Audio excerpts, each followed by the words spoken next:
Every gardening blog tells you to sprinkle Epsom salt on your tomatoes and roses for bigger blooms. But most of that advice isn't science. It's a decades-old myth. Used wrong, it can actually stress your plants and mess with your soil.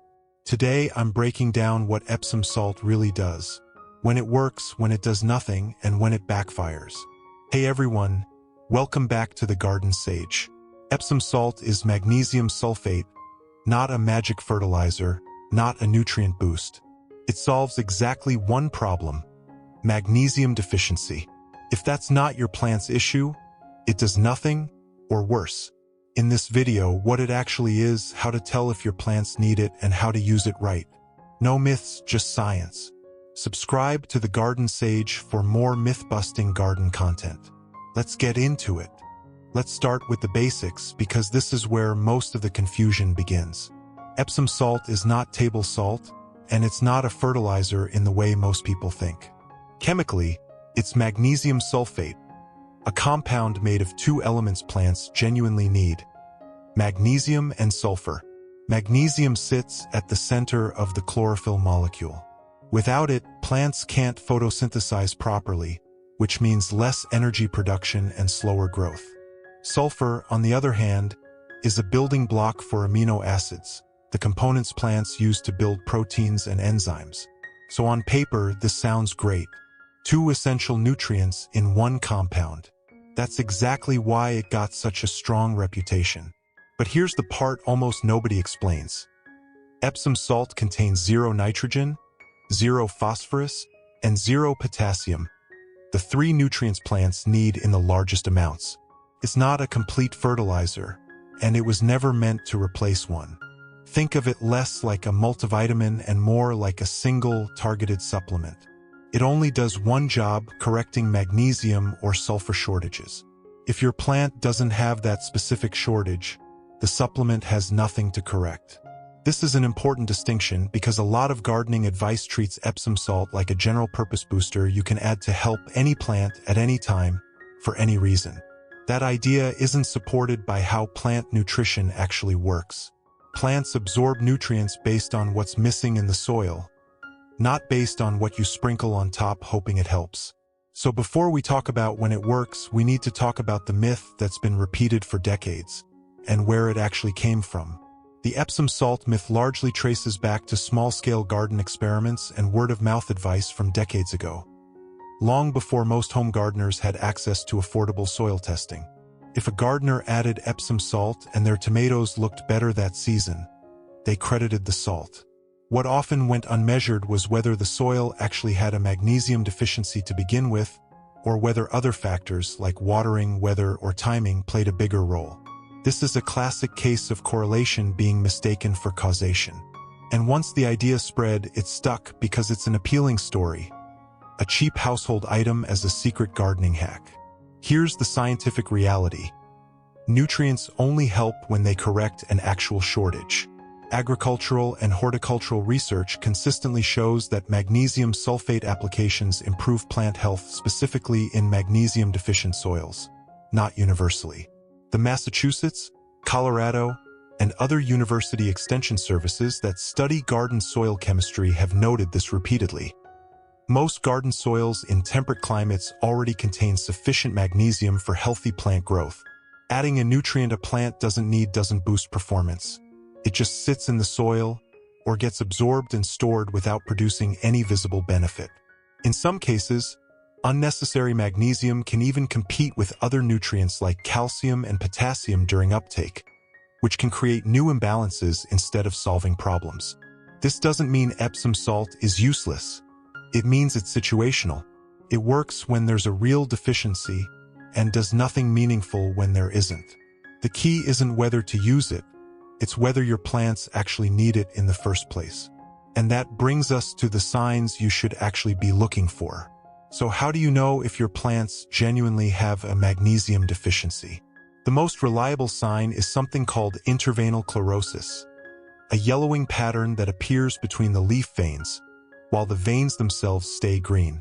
This usually shows up first on the older, lower leaves, since magnesium is mobile within the plant and gets redirected to newer growth when it's scarce. Certain conditions make this deficiency more likely. Sandy soils drain quickly and don't hold on to magnesium well, so it washes away with heavy watering or rainfall. Regions with high rainfall face the same issue. Nutrients simply leach out of the soil over time. Heavy use of high-potassium fertilizers can also block magnesium uptake, even when magnesium is present in the soil, because the plant's roots prioritize potassium absorption when levels are high. This explains why tomatoes, peppers, and roses built such a strong reputation for benefiting from Epsom salt. These plants are heavy feeders, often grown in containers or garden beds that get watered frequently, and they're commonly paired with potassium-rich fertilizers to boost fruiting and blooming. That combination makes magnesium deficiency more likely to actually occur in these specific plants, which is exactly why the advice became so associated with them. But notice something important here. The deficiency isn't guaranteed just because you're growing tomatoes or roses. It's the growing conditions, sandy soil, heavy rain, high potassium fertilizer, that create the risk, not the plant species itself. So if you're seeing that yellowing pattern, and your plants fall into one of these higher risk categories, there's a real chance magnesium sulfate could help. But guessing isn't the same as knowing, and that's where a lot of gardeners go wrong. Here's where we need to talk honestly about the downside, because most gardening content skips this part entirely. If your soil already has adequate magnesium, adding Epsom salt doesn't provide extra benefit. Plants don't store up nutrients they don't need for later use. Excess magnesium just remains in the soil or gets flushed out, doing nothing productive in the meantime. But it can go further than just being ineffective. Overapplication leads to salt buildup in the soil, which affects the way roots absorb water. Magnesium can also compete with calcium and potassium for uptake, nutrients your plant needs for cell wall strength, fruit development, and overall structural health. So excessive Epsom salt use can inadvertently create new nutrient imbalances while trying to fix one that may not have existed in the first place. This risk is even higher in container gardening, where there's no natural rainfall to flush excess salts out of the soil the way it would happen in an open garden bed. Repeated monthly applications just in case, without any actual deficiency, is one of the most common mistakes home gardeners make. The good news is that verifying whether you actually need it costs very little. A basic soil test, available through mail-in kits or your local agricultural extension office, will tell you your soil's actual magnesium and sulfur levels for less than the price of a bag of Epsom salt. It removes the guesswork entirely. This is really the core truth of this whole topic. Epsom salt isn't good or bad. It's simply a tool that only works when it's used to fix a problem that's actually there. Used without that confirmation, it's a gamble, not a guaranteed benefit. If you've confirmed a genuine magnesium deficiency, either through a soil test or clear, consistent intraveinal chlorosis on your plants, here's how to apply Epsom salt safely and effectively. Start with a diluted soil drench. Mix about 1 tablespoon of Epsom salt per gallon of water and apply it directly to the soil around the base of the plant. This method allows for gradual absorption through the root system. During active growing season, this can be repeated on a monthly basis, but only while symptoms are present or soil testing confirms ongoing low magnesium levels, not indefinitely. For a faster response, especially with container plants or flowering plants like roses, a foliar spray can work well. Using the same 1 tablespoon per gallon ratio, spray the mixture directly onto the leaves.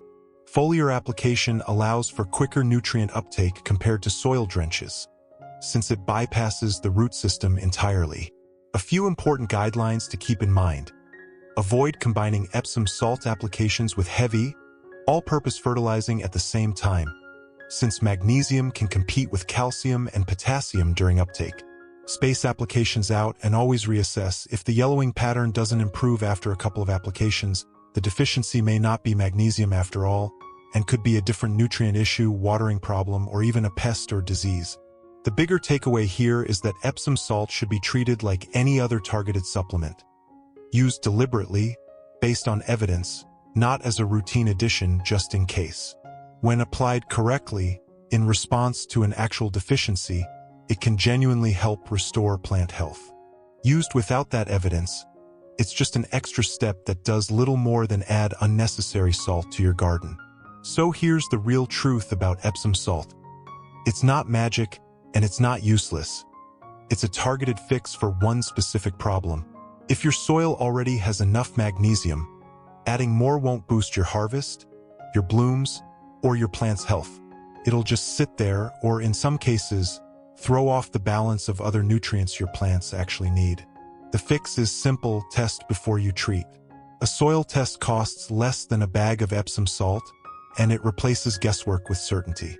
If this video helped you understand what your plants actually need, hit like, subscribe to the Garden Sage, and turn on notifications so you don't miss the next myth we bust.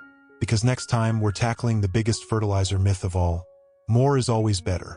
Thanks for watching, and I'll see you in the next one.